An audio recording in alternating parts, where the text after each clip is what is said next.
Hoops Tribe, we're almost at the end of the season. Let's make some playoff predictions using the rankings as they are now. We know that in the WNBA, they don't break the playoffs up by conference anymore. The top 8 teams will play each other and they are broken into 2 brackets. In bracket 1, we'll have the Lynx versus Indiana. That's number 1 versus number 8. But I anticipate the Indiana Fever dropping out of the top 8. So I'm going to swap Indiana out with the Los Angeles Sparks. I think that this Sparks group is one of the best teams in the league by roster, not by the numbers, because obviously there's work to do, but they're climbing. I think that they have an X factor in Cam Brink. I think that Kelsey Plum is playing in another gear. She has another drive, another motivator. Her and De'Erica Hamby have that playoff experience together, but it's important that they get this experience as a young team. Regardless of how the CBA negotiations go down, I think that the Sparks core will stay. I think they bought into the ownership group. They bought into the coaching. Coach Roberts is going to get another year. They're trusting her. I'm anticipating the Sparks making it to the first round. I don't see them making it beyond that,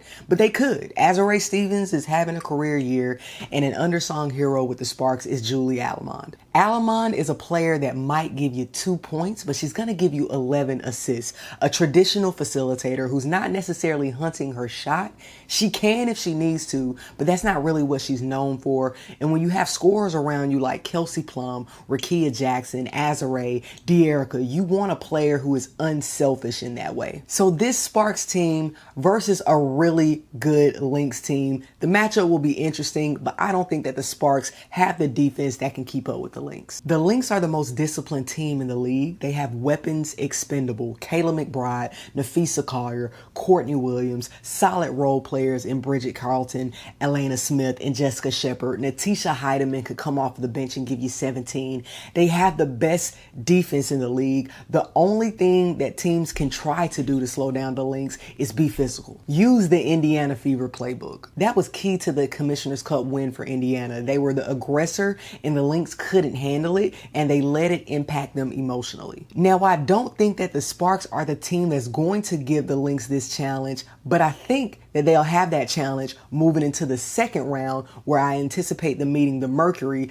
because the Mercury will end up playing the Liberty for that 4th versus 5th seeding in that bracket. And I know that people are like, Emma Meeseman, coach, Emma Meeseman, but I don't think that she's going to be enough. The Mercury and the Liberty are both fully loaded, but I think that Phoenix has the edge in this one. They've had the edge all season. They're 2-1 over the Liberty, but take that with a grain of salt, because this is a vetted Liberty team. It's just not looking good for them. They're on really shaky ground right now. They've been in and out of the injury report. I don't think that they have what they need to pull off a back-to-back. I think that Phoenix wants to see Minnesota, because the core of Phoenix is that Connecticut team from last season. So DB and AT are going to take it personally and make sure that they get this rematch against the Lynx. And now where it goes from there will be tough. The Mercury are 1-2 against the Lynx this season, so they know how to beat this team, but can they beat them in a series? I don't think that Phoenix has what it takes to beat the Lynx in a series. They have the personnel. They should be better.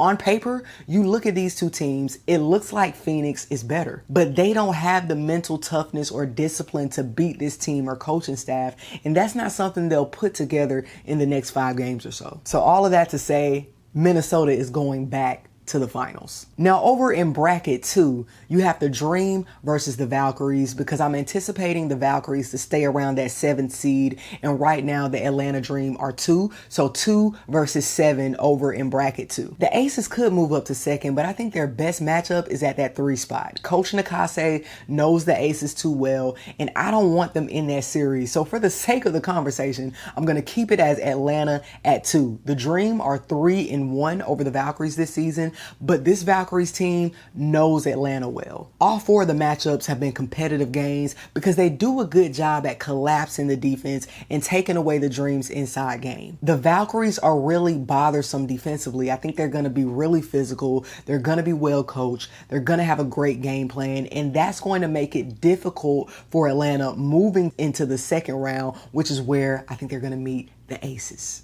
Now the Aces are going to play the Storm, and the Storm are currently ranked 6 with the Aces at 3. So that means in this same bracket too is 3 versus 6.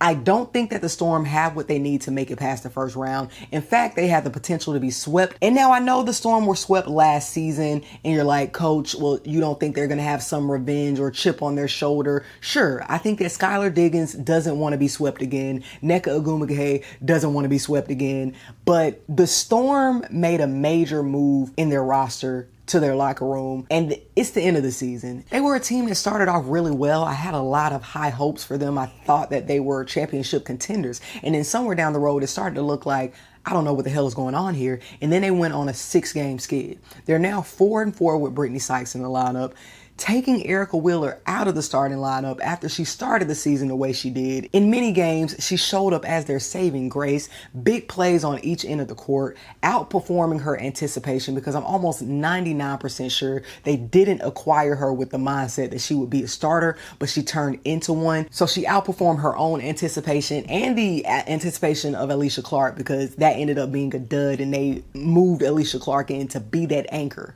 You also have to factor in that Ezi Magbegor hasn't been producing in the points column. She's down 3 to 5 points from her last 2 seasons. In the grand scheme of things, it feels like the forward area is what needed immediate attention, not necessarily a change up in the guard lineup. I understand Sykes had a strong first game, but when I say this move was quick, I mean they acquired Sykes in a trade, same day that they played the Lynx, but she wasn't with the team. The next game, she came off of the bench.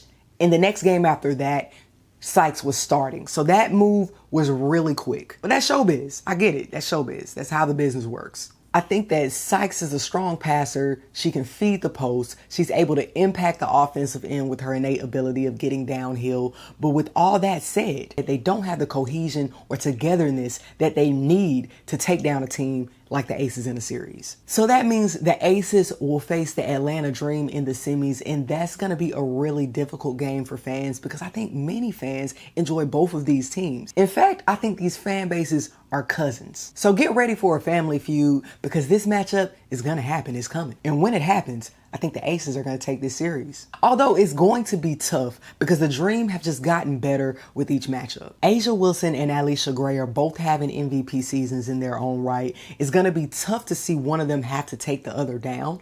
But when we look at the inside game and we're looking outside of A'ja, NaLyssa Smith has really stepped up and been able to impact both ends of the court. She's always been strong on both sides of the ball, but now she's in a system that can really exploit her talents and win. Smith's success has been yielding lower minutes for Kiah Stokes, but even with the low minutes, we know that Stokes can be a player that can come in and impact the defensive end. Now that the Aces are in a flow state offensively, I don't think that Kiah Stokes coming in for 4 or 5 minutes to give Smith a breather would be detrimental in any way. Both of these teams have really strong backcourts. You have Jackie Young, Chelsea Gray, Jewel Lloyd, and Dana Evans coming off of the bench. On any given night, any of those 4 can give you 20 plus. And then for Atlanta, you have Allisha Gray, Ron Howard, Maya Caldwell, Jordan Canada if she's healthy, and Tahina Powpow coming off of the bench. But Atlanta struggles with balancing and sticking to the game plan. Sometimes they get away from getting the ball inside. Sometimes they rely on the three-pointer too much.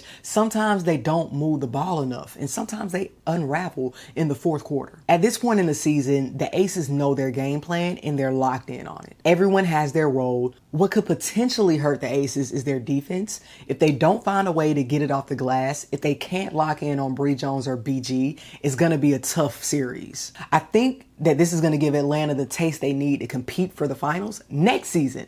But if the finals has to go through the Aces, they're not getting in it. So this brings the Aces to the finals versus the Minnesota Lynx. It's also noteworthy that the Aces were able to clinch a playoff spot with that win against the Chicago Sky, making them the second team to do so this season. Last year, the Minnesota Lynx and the New York Liberty were the first 2 teams to clinch a playoff spot, and they ended up going to the finals. So if history repeats itself, this prediction also holds up. Lynx versus Aces would be the ultimate get back for the Aces if they're able to soil the Lynx's plan, especially after losing by 53 points during the regular season. That would literally be the ultimate get back and one of the best championship stories ever told. But what are your thoughts, Hoops Tribe? What does your bracket look like? How do you think these things are going going to go. Do you think that the standings are going to pretty much stay where they are right now, or could we see some last minute dips and dives? Let's talk hoops.